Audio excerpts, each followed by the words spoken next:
আচ্ছা বলতো রাজ, কোন পাখি উঠতে পারে না? স্যার আপনি এটাও জানেন না কোন পাখি উঠতে পারে না? কোন পাখি আবার? মরা পাখি? না রে না, মরা পাখি নয়, উট পাখি। আচ্ছা আকাশ, তুই বলতো কোনো মানুষ বছরে 365 দিন না ঘুমিয়ে কি করে বেঁচে থাকবে? স্যার আপনি এটাও জানেন না দিনের বেলা ঘুমাবে না রাত্রিবেলা ঘুমাবে? ঠিক আছে ঠিক আছে। আচ্ছা রাজ বলতো বায়ুমণ্ডল কাকে বলে?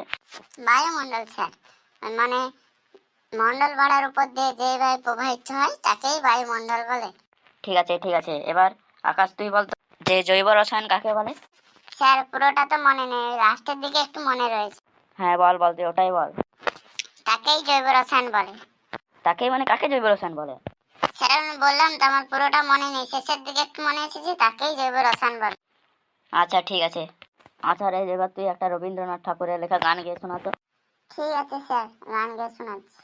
ছি ছি ছি রে নুনি ছি, টেডেন টেডেন, ধনকে চিনলি মনকে চিনলি জোনাকে চিনলি না রে, ছি ছি ছি রে নুনি ছি।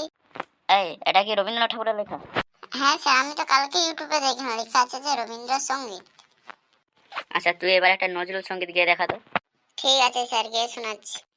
আখিয়া সে সুন্দর তোহার পাছারে পাছারে পাছারে। এটা আবার কাজী নজরুল ইসলাম কবে এই গানটা লিখেছিল? স্যার ওই তো কালকেই গানটা লিখেছে আর আজকে বেরিয়েছে, আমি বলছি স্যার আপনাকে। কাজী নজরুল ইসলাম তো অনেকদিন হয়েছে মারা গেছে, আর কালকে লিখেছে মানে কি বলছিস কি তুই? ওই মানে স্যার, মানে কি আর কি,